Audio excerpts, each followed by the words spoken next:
Hi there, I'm Elizabeth with LA Sandcrafted Jewelry, and welcome to my channel where I share tips, tricks, and tutorials for those looking to learn the art of wire wrapping and wire weaving. Now, have you ever looked at your jewelry piece and thought to yourself, why is it not looking finished, and why does it look like it was mauled by a bear?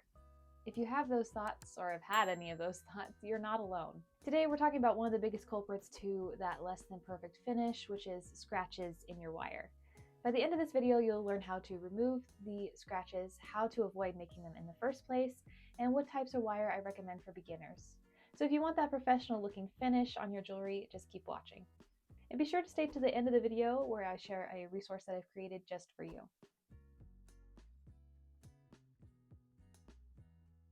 Now let's start with what to do if you already have scratches in your wire. First thing, don't panic. Most moderate scratches can be sanded out with the right tools. Starting with a sanding pad or sandpaper, about 600 to 1000 grit, just enough to start smoothing things out. Then work your way up in stages. I usually go up to 3000 grit to get a clean, polished look. If the scratch isn't too deep, you can start with a higher grit and go straight to polishing. You can also do this with a rotary tool, as they come with all kinds of sanding heads that do the same thing, just a little faster. Just remember that sanding works best on solid wire like copper, brass, or sterling silver. Now, how do you keep those scratches from happening in the first place? Well, the answer is pretty simple. It starts with your pliers.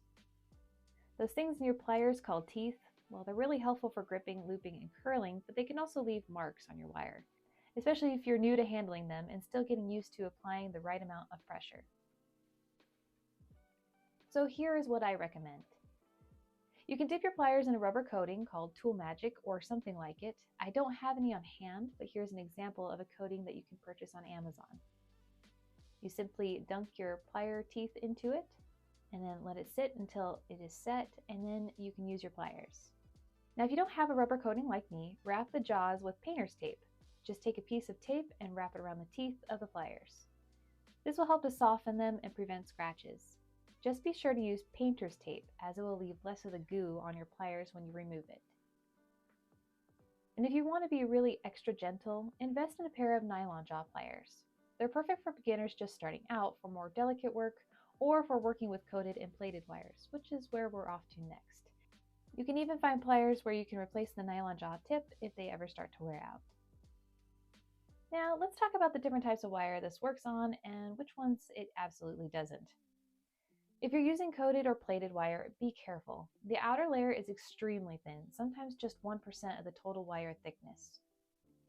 So even light sanding or polishing will strip it right off, exposing the base metal underneath. And if you're wanting the tarnish resistant coating to prevent, well, tarnishing, then you want to make sure that coating stays intact. This is why I generally recommend using solid wire for beginners. However, if you're using a filled wire, you can lightly sand it as the plating is much thicker, about 10% or so. Just be careful not to sand it too much, as you can remove its plating too.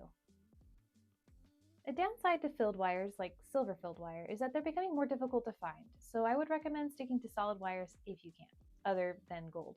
That would get a little pricey. Now, if you're not sure about the type of wire that you're using or what it can put it up with, I have created a guide for you. It is the Ultimate Guide to Wire. I have left a link over here for you, or in the description box where you can look at that, and explains all of this in super simple terms. It's a great companion that you can have at your desk, on your phone, downloaded to your computer, that you can use for quick reference to help you determine what wire works best for your projects. It also includes references and links to all the wire that I buy personally, so that way you don't have to worry about the quality of the wire that you're ordering online. So whether you're fixing scratches in your wire or trying to avoid them in the first place, just remember that this is all part of the learning process. And the more you work with wire, the more you're going to get familiar with it and create even more beautiful quality products. Now, if you have any questions or you have any tips that you also want to share about how you prevent scratches in your wire, go ahead and leave them in the comments section below, as I try to get to them as quickly as I can. And thanks so much for watching, and until next time, happy weaving.